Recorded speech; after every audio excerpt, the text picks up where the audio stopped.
মানে কত বড় নির্লজ্জ হলে এই কাজগুলো করা যায়। দেখো, একটা মহিলাকে বিজেপি শাসিত রাজ্যে বিহারে একটা মহিলাকে রাস্তায় ধরে এনে তাকে এইরকম শ্লীলতাহানি করছে, তাকে জোর করে ধর্ষণের চেষ্টা করা হয়েছে।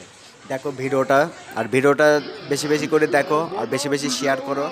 আর এই বিজেপিকে যারা বাংলায় চাইছো তারাও একটু সাবধান হয়ে যায়, এগুলো দেখে একটু শেখো যে বিজেপি ডবল ইঞ্জিনের সরকার, সেখানে কী অবস্থা হয়েছে মহিলাদের সাথে। আর এই বাংলায় এসে অমিত শাহ এসে ভাষণ দেয় যে মহিলাদের যারা ধর্ষণ করে তাদেরকে পাতাল থেকেও খুঁজে এনে তাদেরকে ফাঁসি দেওয়া হবে, কিন্তু আমরা সেটা দেখিনি, সেটা পুরোটাই উল্টো।